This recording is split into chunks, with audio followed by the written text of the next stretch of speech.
There, yes. Say hello, Ian. So we brought Ian on as part of an ongoing series I'm trying to do of just explaining to y'all what different people who work on the game do. We had Chris Menard on a couple of weeks ago, maybe a month or two ago, to talk about what being an effects artist is all about. And now we have Ian here to talk to you guys about being a character artist. So that's very exciting.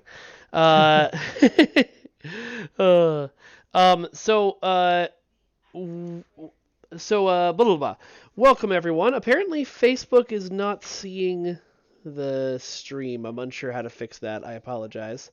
Um, yep, it looks like stream. It looks like Facebook has gone down. I don't know why. But uh, tell them that if you can get over there, tell them to come to Twitch. Anyway, we're here to talk a little bit about what you do, Ian. Let me just pull up before we get started on that. We have one piece of fan art this week. Oops. And this was sent to us by Tim Parker Chambers. And for some reason, it's putting Ian's face in the middle of it, so I'll just scoot it over here so you guys can see the characters. I don't know what's up with my system right now. But yeah, there you go. Thank you very much for that lovely piece of art, Tim. Okay, so Ian, let's start with the very basics. What does a character artist do? On our project, we not only do all the characters in the game, but we kind of do a little bit of game design in the sense that we have to know, for instance, if you're going to give this these pants to Klingons, then they have to be a certain way.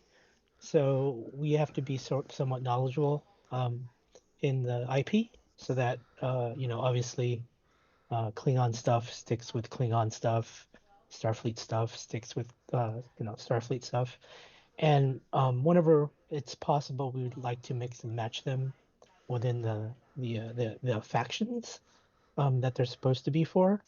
So obviously, all the Klingon stuff should mix with all the Klingon stuff as reasonably it can.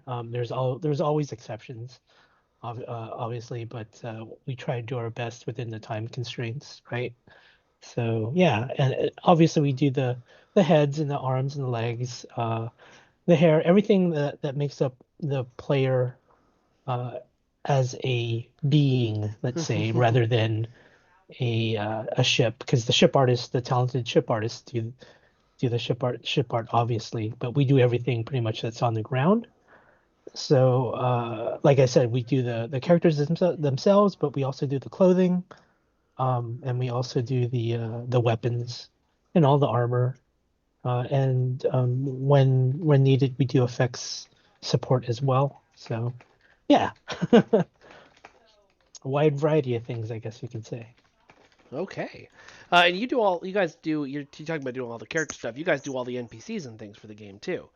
Yeah, yeah. We do it in such a way where when we make a character, we try and to have it into we try and make it fit into a system where, like let's just call it head number one, head number two, and head number three. Um, we'll try and make those heads as versatile as possible so that, let's say head number one starts out as a human, but then we can also finagle that and make it into an 8R or a Vulcan or, an Okampa or even Lucari. The list goes on. Obviously, in Star Trek, there's a whole bunch of humanoid races. And so when we make a new head or a new body part or even new clothing, we try to make it in such a way where it fits our system so that it can be reused multiple times. The advantage to that, obviously, is that you get a whole lot of variety, but also it gives us the power to make new NPCs out of those, right? Like we can take head number four and say, hey, what if we took this head and make him more sinister, right? And then he's going to be the new villain for this new story arc, right? And so rather than starting from scratch, we often start with something that's already in the game and sort of build on that, right? Yeah. Cool. What is the actual? You talked about making heads, making costumes, sticking them together. What is the actual process of that like? What kind of tools do you guys do? How do you use? How do you go about actually designing parts for the game? So it sort of depends on how we approach it. Sometimes I would say half the time the subject matter is already in the Star Trek universe. So we'll get an assignment to do, let's say, a captain from a certain episode or a monster. Usually there's ample, if not a lot, of reference for that. So we start with reference in the case of things that already exist in the Star Trek universe, and then we go about trying to make that character or monster or prop as closely as possible. In the case of things that are brand new, we tend to use the concept art that our concept artists come up with, and the whole actual process starts with the design team. And so if it's something from scratch, they'll give our art director what they want, and then our art director turns to our concept artist and says, "Okay, this is what I want it to look like," blah blah blah. And then when he's done with his concept art, they send it to, let's if it's a character, it's going to end up in our plate, the character artist's plate, and then we use that concept art to go off of what our directions would be. Concept art is really very important because it works out a lot of visual problems or question marks that come up, on a character. For instance, is this character 7 feet tall, or is this character, short and stocky, or is this character heroic build? Those are, some of the more obvious things to work out, but then there's also things like, should this character have a sinister look, or should this character, be from a certain faction or have a scar, or the list goes on. But usually our concept artist will usually, I would say, he'll answer most of those questions and leave maybe 20% of the remaining questions to work out by the character artist. So not everything is worked out, but usually the final concept art is pretty good so that you can start, right? There's always things that while in the middle of the process of making a character, there's something that someone didn't see, and so that's when the character artist has sort of his or her sort of artistic leeway, or touches to make that character final. So Got it. So I gotta ask an off-topic question really quick because sure. chat is desperate to know. What are the two gunplas on your shelf behind you? Oh, uh, that's from Macross. Oh, okay. Yeah, I Yep. think somebody guessed correctly then. They said something Oh, about a really? VF1 something or other. I don't Yeah. know Macross at all. Yeah. I think it's Hikaru's skull leader after Nice. Roy died, or after Roy got killed. Nice. So Spoilers for that yes. show from 1980 something or 70 something possibly. uh, and Trexpert wants to know about the statue behind you. I think that's an anatomy Oh, reference. yeah, I have lots of these. I mean, obviously, being in the position that I am, we have a lot of uh, statues and muscle reference. Can never go wrong with more muscle reference, right? Yeah. Um, yeah, a lot of the more nerdy things that we like to do is, we like to study how the muscle will change as you bend it. So like when and a lot of my character artist friends can't stand it when they see characters that are completely always, muscle tense, because that's Yeah. not it's not realistic. No one goes around like that, right? Yeah. So Not unless you're trying to impress somebody. yeah, it's an art style, right? So we understand, but we're more of the come on, put in some more nuances to that, not just Mr. Muscle Guy all the time. Yeah. Have you ever seen the old TNG comics from the 90s where they drew everybody as like muscly '90s superheroes. Oh, I'm not surprised. It's Everything was hilarious. muscle. It, Everything was probably muscle bound by it in the time. it's hilarious seeing super jacked Picard. I might have to work that in at some point. Um, Sure. so you say sure, okay. We're gonna take that as a promise now. Muscle bound Picard incoming. Get it past Al, and I'll be all for it. Yeah, there we go. So blah, blah, blah.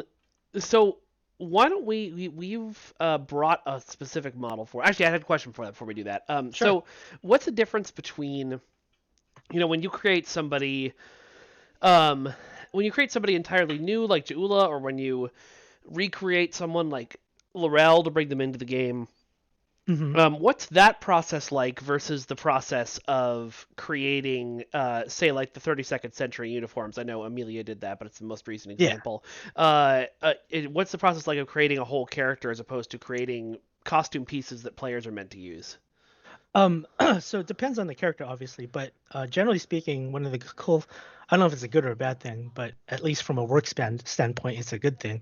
A lot of Star Trek characters, the differences between them, since you know the head is usually the thing that changes rather than the uniform or the hands or anything like that, right?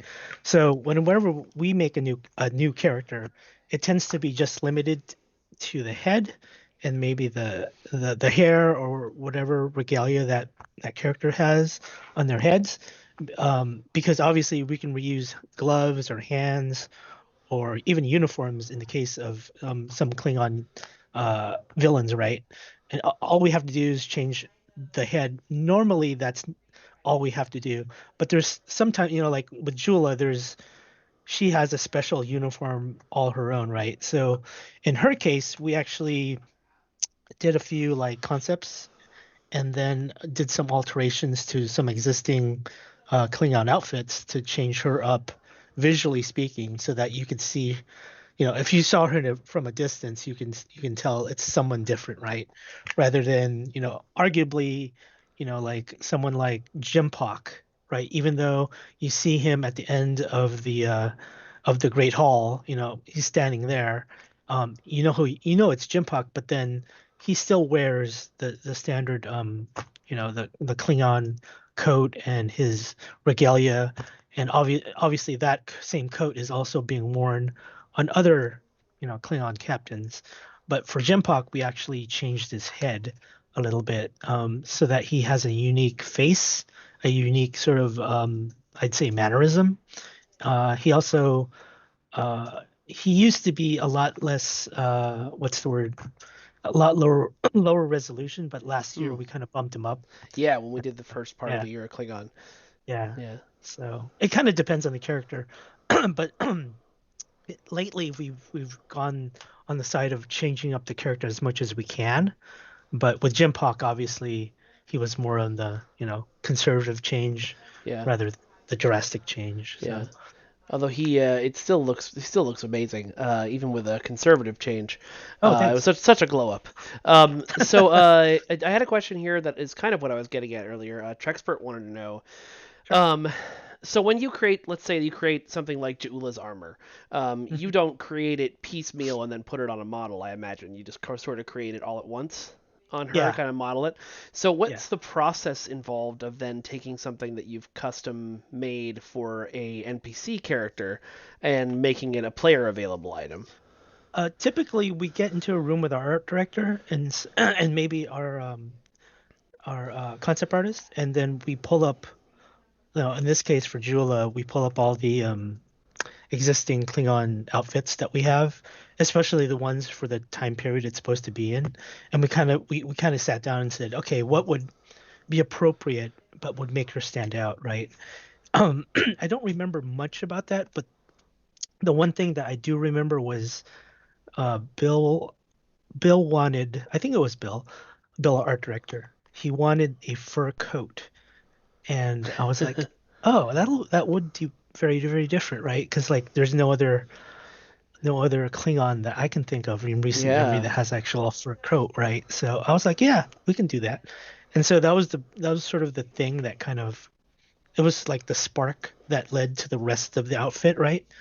Obviously, parts of the outfit are very reminiscent of the other, um, Mokai, if you will, Discovery Klingon stuff. But yeah, we wanted her still to, ref be a reflection of the Discovery Klingon stuff, but also be a brand new sort of like look as well. So that kind of dance between those two things was kind of tricky. So we kind of just said, okay, start with the Klingon coat and then see where we fall after that. Sometimes it works that way. We're kind of like meandering and sort of like trying to get a look while we're working on it, which is something I tend not to like because that has a potential of like going off the rails and going into the weeds and then you waste some time. But that actually worked out in that sense. But we tend to want it so that you have a concept, right? So everything's delineated and everyone sees what's gonna happen. But in that sense, at the time we made Jula, things were kind of chaotic. So Yeah, I can imagine. Because that was when we rolled off Victory's life and right into Age of Discovery, yeah, which yeah, was a lot. So yep. say you wanted to take, let's use Jula's fur coat cape as an example. Hmm. Say Al and Bill came to you and said, okay, we're gonna make that a player reward for something, so we need to have it as a separate costume piece that players can use. What's the process like of making that happen? So the first thing that uh, comes into my mind is like, okay, what are the one-off like character pieces that players have right now that's probably going to clip? That's the first thing that comes into my mind. And like, um, with a game as big as Star Trek, there's no way we can actually prevent any clipping. It's just going to happen, right? Because there's just so many things that are just unique.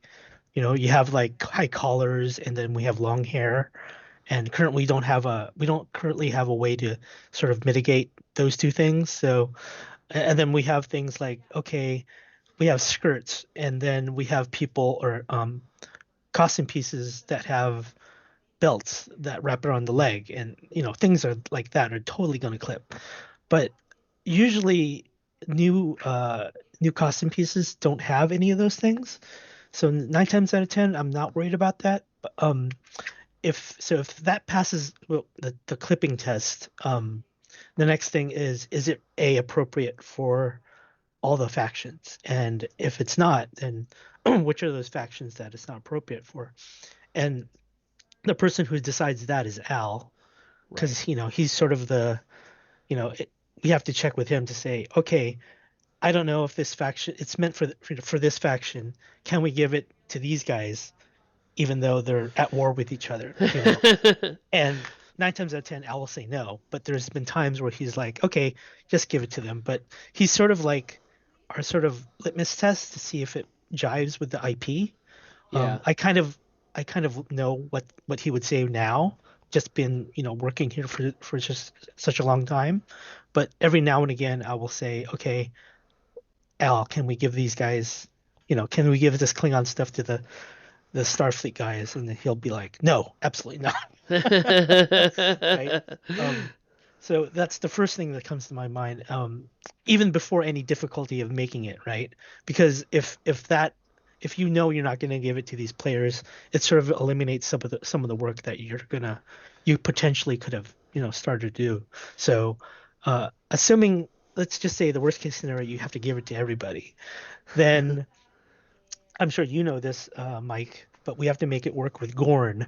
And Yeah. Gorn are like they're kind of the bastard child of the entire playable species because they're just big and everything just clips because they're just huge, right? So that's my first thing after all those other things I mentioned. If it passes those things, the next thing is like how do we make it work with Gorn? The things that typically are problems for Gorn are like hats, right? Because Gorn heads are they're like alligators, right? And so they're not round. So we have to make a hat, then we have to make a version of that hat so that it fits on them only, right? And So is so it we like have when you made like the top hat, for example, was that like are there two top hats, one for normal heads and one for Gorn heads? yes. Oh wow, I didn't know that. That's really interesting. And then we have to do the same thing for all the helmets. So like if there's a if there's a helmet that encompasses your entire head. We have to make one that encompasses the Gorn because they have a snout that goes out Oh a yeah. little bit more than the normal person. Um, and normally that's not a big issue because we just say, okay, we'll just schedule time for it, which is fine. Other than that, it's just the normal sort of like the checklist thing of like, okay, make sure all the seams line up with, the pants seams line up with the other pants, all the shirt seams at the waist line up with all the shirts, just so that if you made a whole outfit, uh, the pants from that outfit will line up with the shirts from another outfit, that kind of a thing. But yeah, just sort of the after all that other stuff, just sort of the typical sort of what is it? The clothing fitting uh scheme that we have to make sure it works that we go through. So, yep, Cool. yeah. Um, so when you're making all this stuff, we talked about making it for the Gorn, but obviously because of hmm the cryptic character creator and how many options there are, you can get people you can get Monster Factory episodes about our Yeah. game. You can get people who are super tall and skinny. You can get Yep. people who are this big. How do you compensate for all of that? Do you test like a bunch of different combinations to see how it works? We generally test for the most what we would consider the most what's the word popular combinations, I guess. So Okay. like we do have a QA department who obviously tests more than we do because that's their job, right? But the character artists test like we would test humans, Vulcans, Klingon, Romulan, all the what do you call it, the purchasable, is that a word?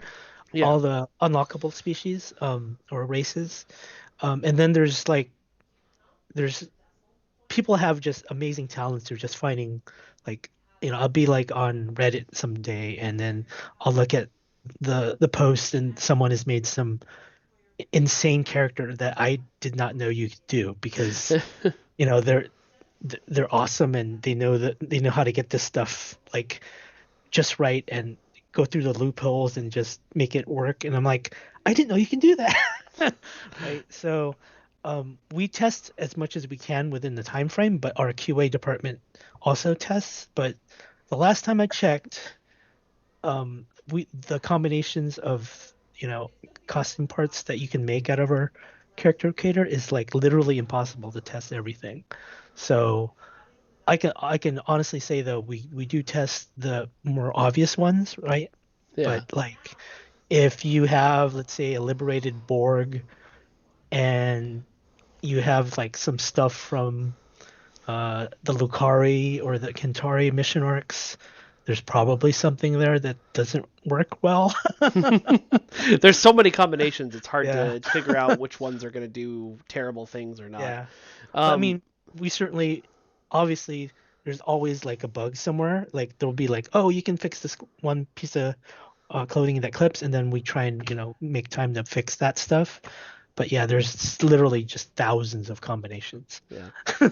Apparently, STO Demons is having dreams of me watching them while they sleep. That's weird. That you're right. Okay. That's very weird. Anyway, a bunch of people have asked about color palettes, and I want to dive into that because I have no Oh, idea how any of that works. So is it there's some costume pieces that have different color palettes than other costume yeah. pieces. You can't, you don't have the full options for every single piece. What Mhm. determines what color palette goes with which costume piece?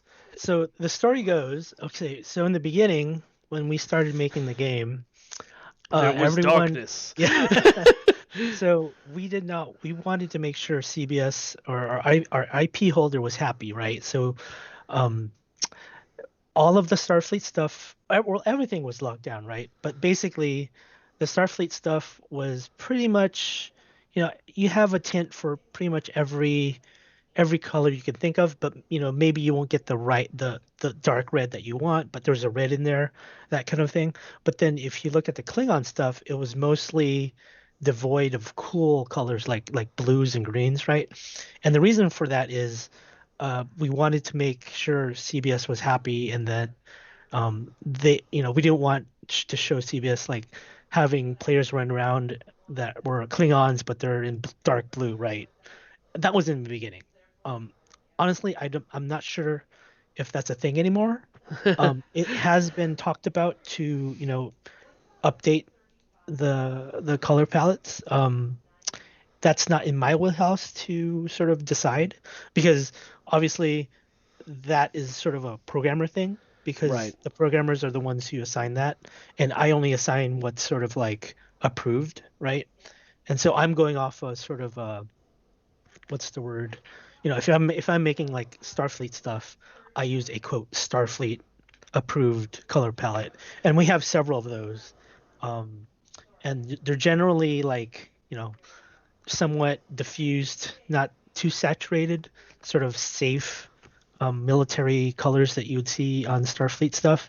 Whereas like if you look at Romulans, they're all into like green, purple, and blue, and black and silver, right? So all their stuff is like that.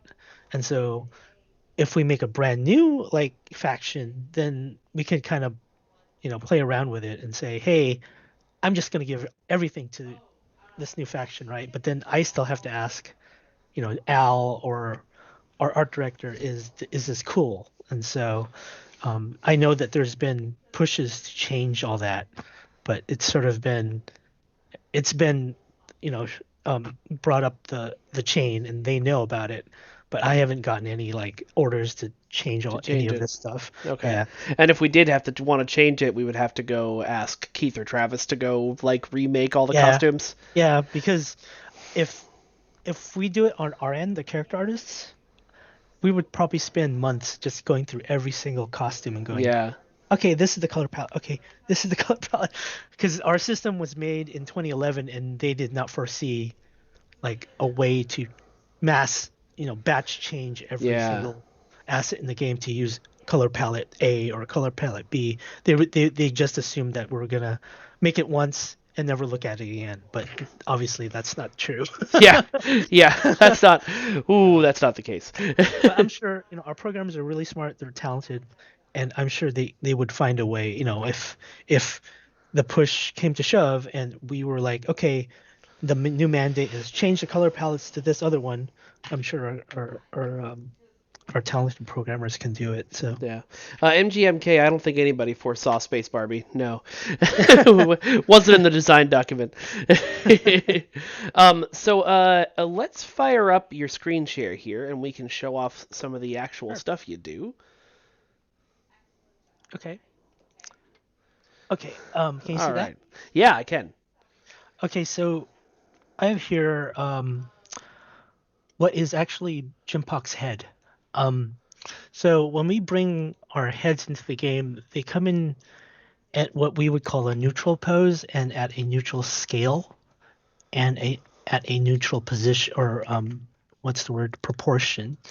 What we do in the game is we take these sort of neutral proportions and sizes and poses and we alter them. Our game has I'm sure everyone knows you can make, thin characters, skinny characters, stocky characters, and that propagates out to even the cheekbones and the size of the chin. And so here we have what is actually Jimpox's face. If I go through the timeline here, you'll see all these are our test animations before we export anything. It Oh wow. just to make sure that everything's hunky dory before it goes into the game.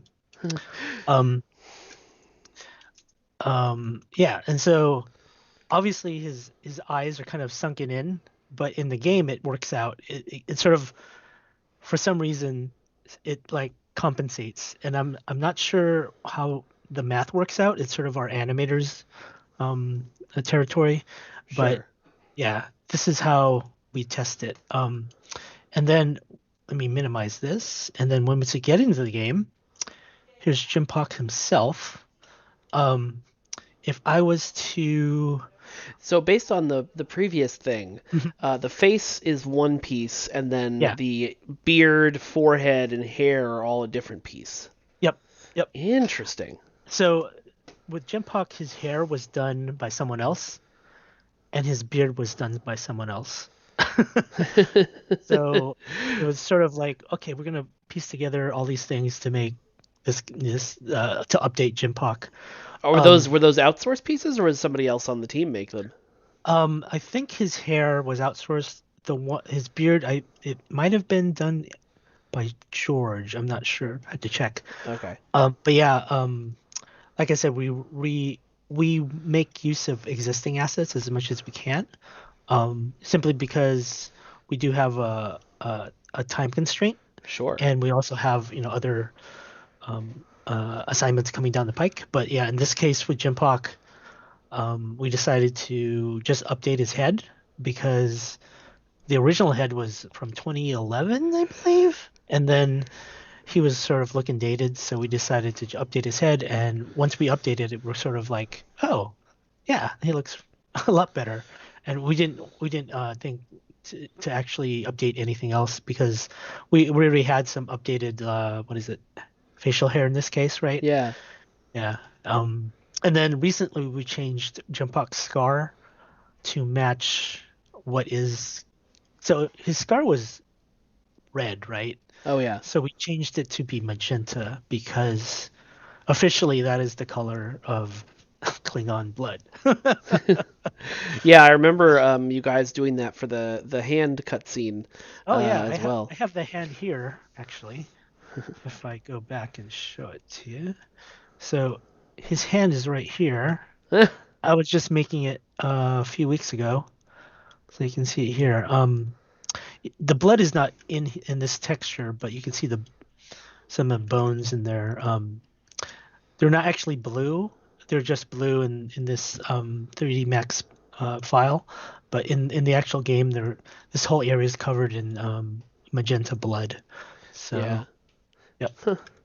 That's really cool. Yeah. So then we have Chimpok's head here.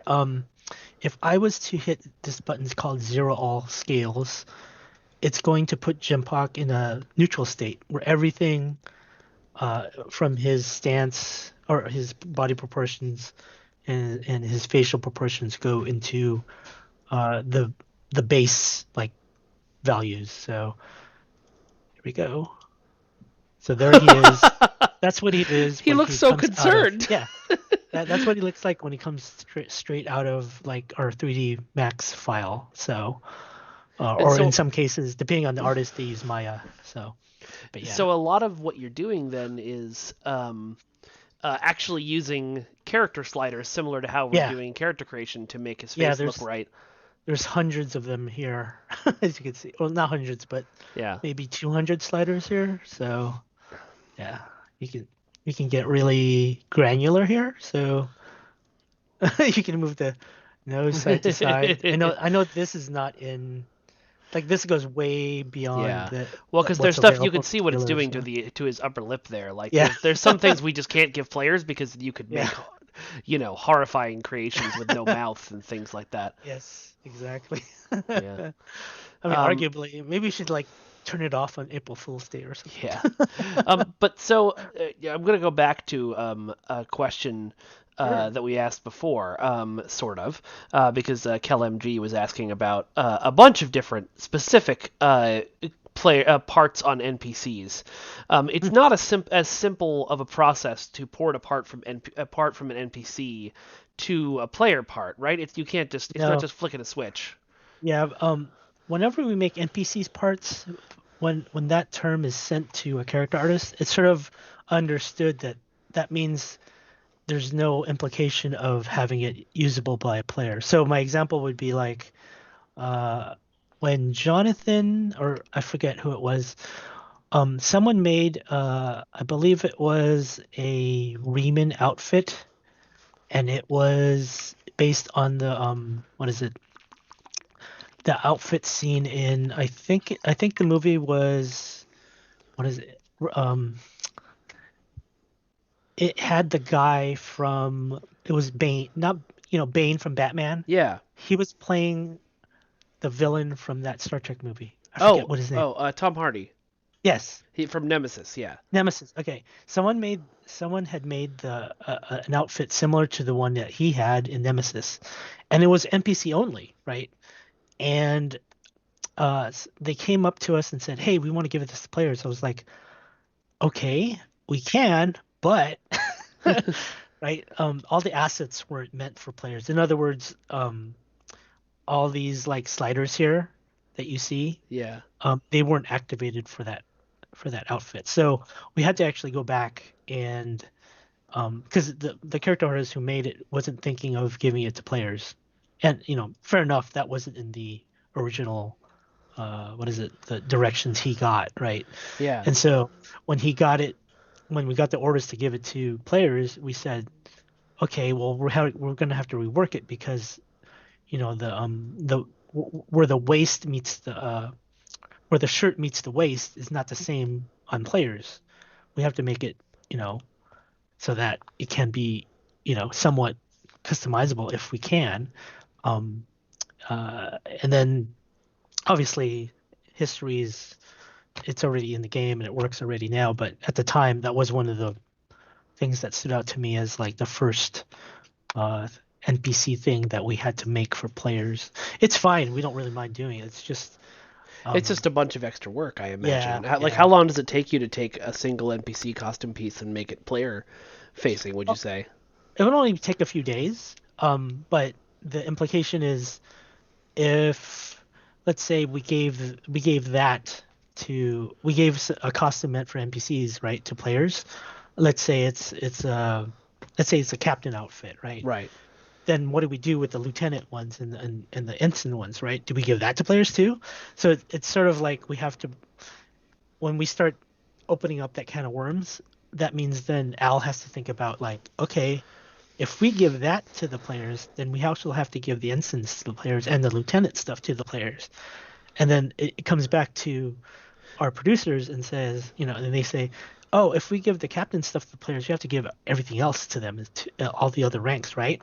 And then they go to the character artists and say, how long is that going to take? Well, let's see, 4 days times how many ranks? Yeah. Yeah. And so then you're So, talking a month or so, or a month, and this is yeah, on or maybe yeah, two or weeks, maybe two yeah, weeks. Yeah. Yeah. and so then this is on top of all of the stuff you guys are regularly doing, like new costume Yeah. pieces, NPCs for the missions, things like like that. like usually it'll start out as one piece, like they'll say like, hey, can we give this one thing to the players, and it's like, okay, sure, but then it's part of this other thing, should we give that to the players? And then the design team's like, yeah, we have to give that to the players too. And then it turns into this big thing and they're like, oh, well, I don't know now. now And it's then I'm like like, don't now ask it's me, like a ask month and a half of character artist time that we have to justify. yeah, I'm like, don't ask me, ask our lead designer and see what he thinks. Yeah, so it's less about Right. somebody in chat was like, well, why don't you just sell them to make up for that? I mean, you could do that, but then we still can't get back Ian's time, and we're not going to work Ian and Amelia 24 hours a day.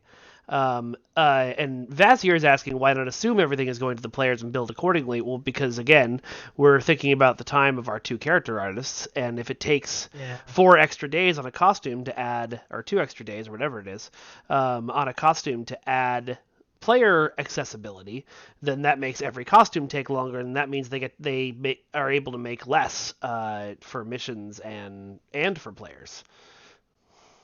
I mean, to be fair, the things that we're working on now, 90% of them are for players. Um, Although some of them are for NPCs as well. Most of them are going to end up in players' hands. All the stuff we're working on now. So, that is definitely our like, that's what I want to do. I want to give it to all the players out there, right? Yeah. But sometimes it's sort of like, oh, we need to get this likeness into the game. And likenesses are really, really tricky because not only we have to make it look good, the actor or the actress in the game, but then CBS has to sign off on it, and then the actress or the actor himself or herself has to sign off on it as well. So we're like, so that takes a lot of resources.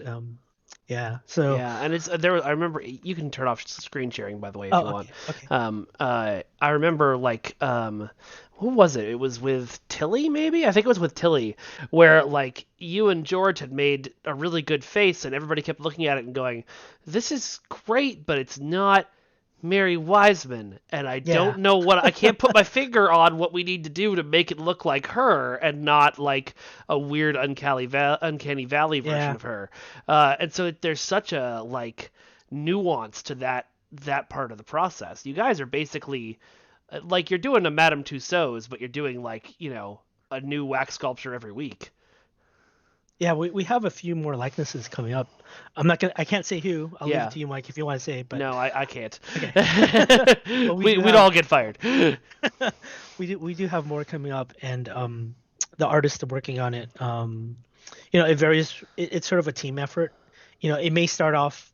Some of it starts off with an outsourcing company. Sometimes it doesn't. But in the end, either Emilio and I have to dial it in. Like yeah, if it's character A has to look like character A from the TV show, then we have to send that to the what results in the game to character A's actor, Yeah. and that person has to improve it. There's only been, I think, luckily for us, there's only been like 3 times or so that the actor or actress has gotten back to us and said something like, hey, my chin's a little too chubby looking. Can you make it look Make it look better. more sculpted? Yeah. But it's only been minor stuff like that. So Nice, nice. Cool.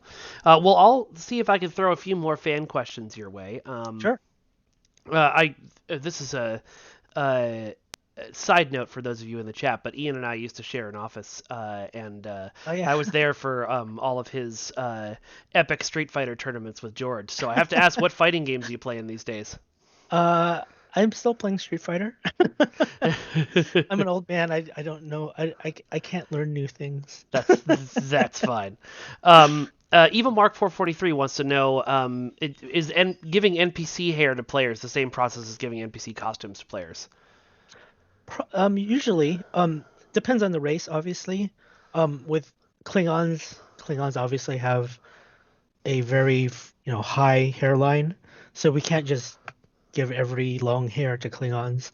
But most of the humanoid stuff that you see, that's generally, let's just say, easier to give to other humanoid races. So obviously, if you see like, an Orion, right, with a hairstyle, we can probably give it. That means we could probably give it to a Vulcan, right? It's just um, with Vulcans and Orions, obviously they're vastly different in terms of their what's the word, their history and their persona and stuff. So doing something like that, I would have to, get approval from the design team before I did that. But if it's something like, oh, this Cation has this mustache, maybe we could give it to the Frost, it's like, yeah, that's not a big deal. But 9 times out of 10, I definitely will double check with our design team to make sure it's kosher. Nice. So, yeah. Cthulhu wants to know who your Street Fighter main is and why it's Dan Hibiki. Uh, I would say my main my main right now is Nash, but I I I I, I jump between Nash, Ryu, and Guile. So. Nice, nice, nice.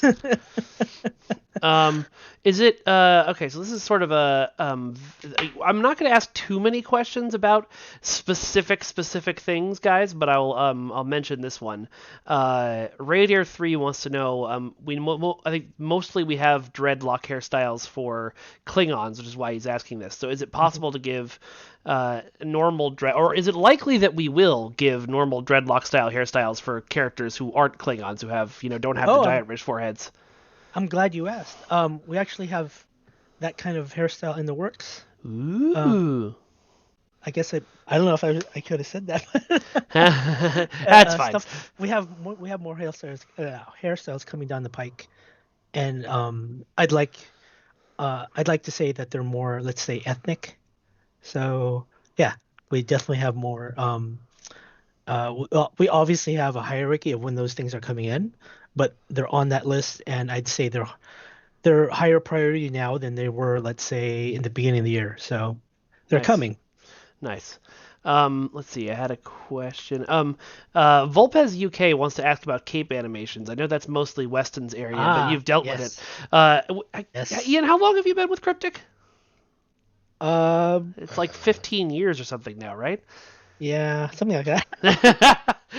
Go and look for your coin and let me know. But the the capes were the capes were broken in City of Heroes. Let's go all the way back. Yes. Then they were broken in Champions Online.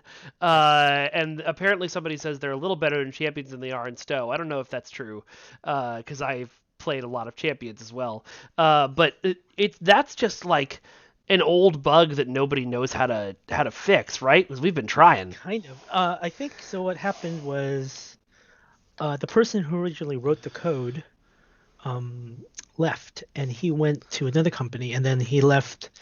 He left those family jewels with another programmer, and that programmer started doing his thing. And I think what came out of that was the cape stuff for our game STO, and later on Neverwinter.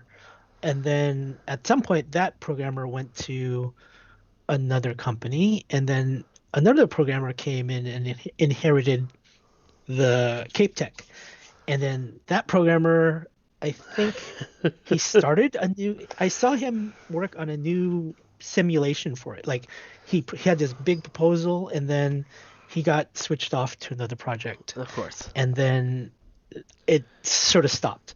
And so it's something that like the core people working on the game engine have to fix, which means it's going to be a Yeah. bit lower priority. That makes sense. Yeah. Yeah. Yeah. Yeah, Truxport says Cryptic now hiring lead Cape programmer. Honestly, He was the yeah, he was the guy who he had capes on his plate as well as I believe it was AI, like or not enemy AI. So that's what he was doing. And then on top of that, he was trying to fix bugs as well. So yeah, yeah, he had a fun, full fun, plate. fun. All right, I'm looking for more questions from chat. Let's see. I don't know if because I haven't asked you about this in a while, and so if you can't say, just say I can't say. But Oh, okay. do we have any updates on the Discovery Andorians? Um, not I honestly I haven't we don't actually have any plans yet, but it was we have let's just say when we plan to do things, they send us a lot of they being CBS, they send us a lot of reference material, and some of that stuff is definitely Andorians. So Okay, I want to great. do them. Yeah. Um, I think Al wants to do them too. He's just I think right now he's weighing on what to Yep. do next. Yep. So I think that's one of the things that he's weighing. So Cool.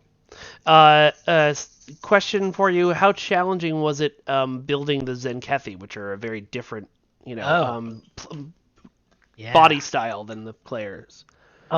So the Zenkethi were actually they were challenging, but they were really fun to do because working on Star Trek, 90% of the characters are bipedal humanoids. So doing something that's not bipedal humanoids was, like everyone working on that was just having a ball because, oh my gosh, it's a new rig, it's a new skeleton, it's got new arms and, proportions and stuff like that. So that was a team effort between character art, the animators, and the concept artists. So it was sort of like, you know, every time we had a meeting and an update about it, someone would be like, "Oh, let's do this one thing," and it would be like, "Oh yeah, that's great. Let's do that next time." And then, so it was really fun because it was sort of like a breath of fresh air because we were sort of I won't say rut is the word, but we were sort of in the that I guess the series of just making humanoids constantly. So when you break out of that, it's really fresh and fun to do. And for me, the best thing about that was they had these little arms in the front Yeah. that were just like, oh my gosh, it's so cool. The little Then they have these vestigial big ones arms. in the back. Yeah. Yeah, that was really fun to do. So, Fragrance free Vaseline. You didn't ask me, but I was also a Michelangelo guy. Who was your favorite Ninja Turtle, Ian? oh, uh, Raphael. Nice, nice, solid choice, solid choice. Although in the game, I usually chose Donatello because he's the one with the staff, right? Yeah, Yeah, Yeah, because yeah, he had farther reach. yeah. But It's a yeah. good choice. Um, Aries Shark wants to know about options for limbs for alien builds, like giving characters undine legs and stuff like that.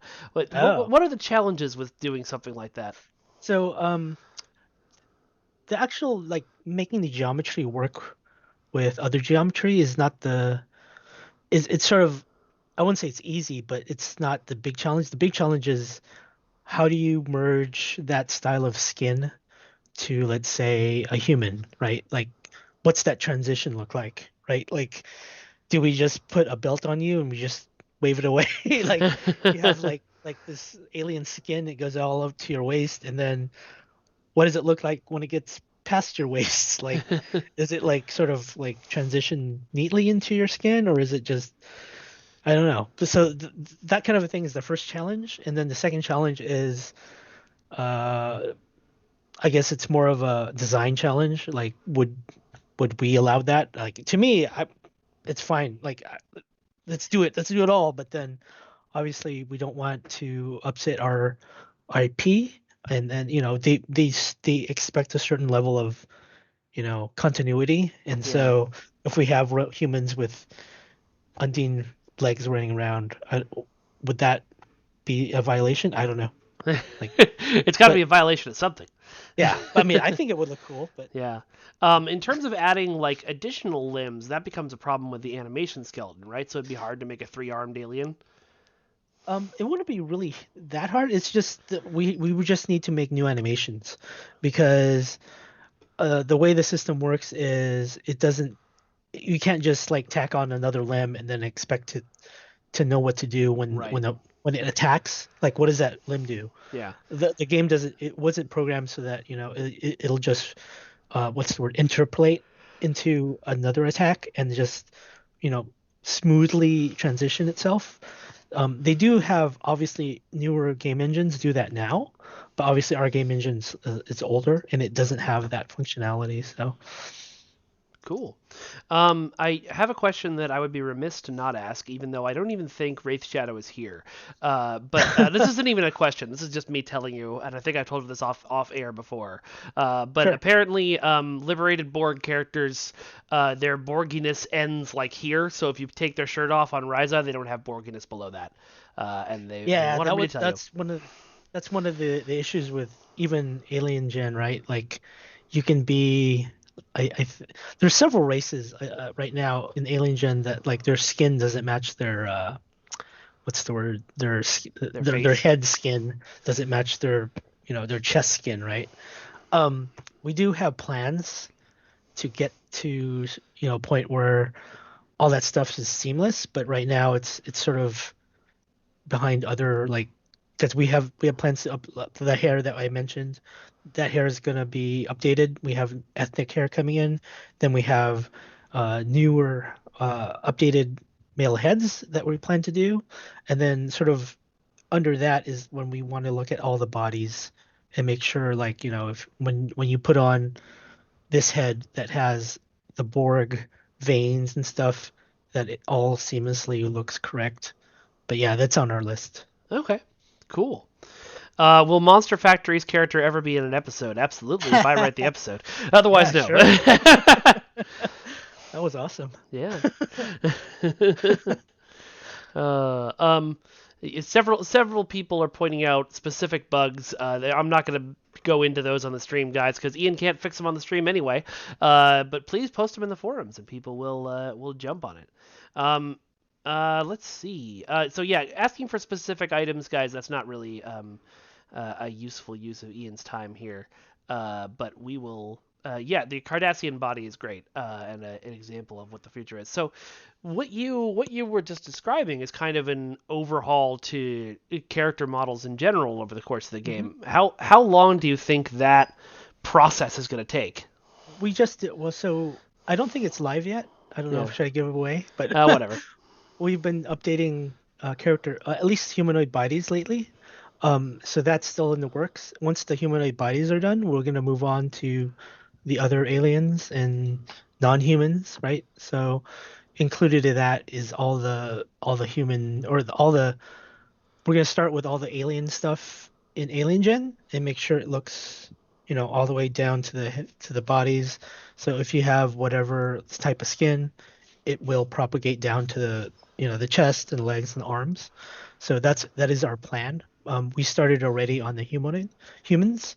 Um, so pretty soon, I don't know when it's going in, but we finished most of the humanoid bodies already. So at least I'm hoping so that when you're on, Ryza, I don't know if it's this latest patch, but when you're on Ryza, you'll have new bodies, at least for humans. Nice. Um, they're double the resolution.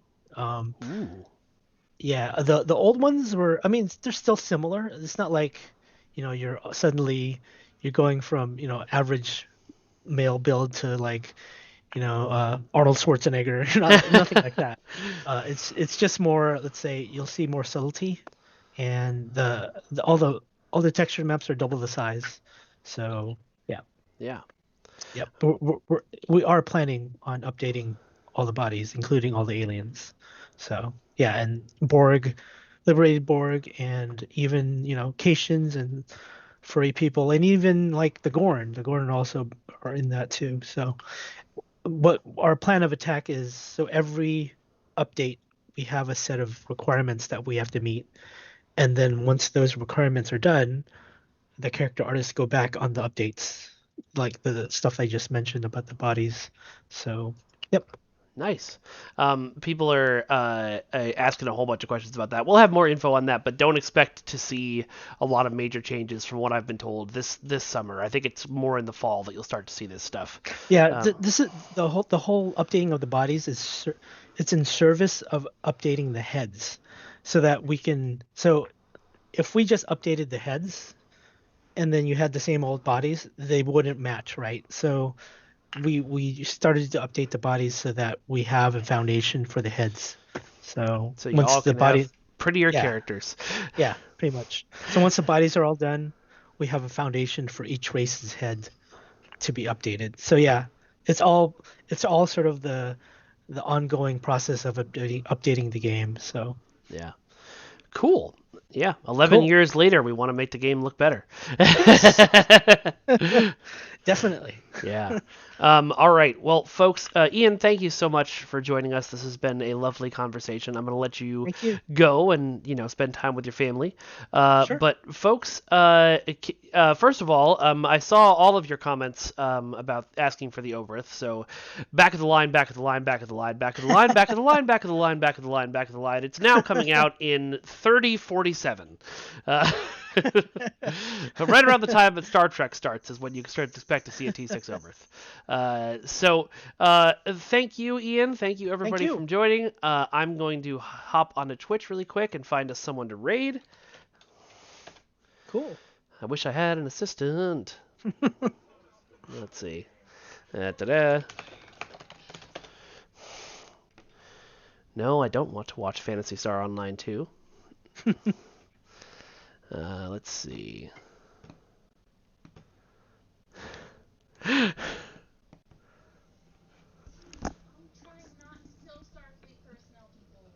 Okay, this seems good. Yeah. All right, so we are going to raid somebody. We're going to raid somebody. Folks, thank you all so much for joining. And we'll see you next time. Thanks, If everyone. this works, yeah. Theron, you are my assistant. You're right. Everyone's like, Grumpy, Grumpy. Yeah, but you all watch Grumpy and you know who he is. I want to get more streamers things. And we've already rated him before. So, all right. Talk to you guys soon. Love you. Bye.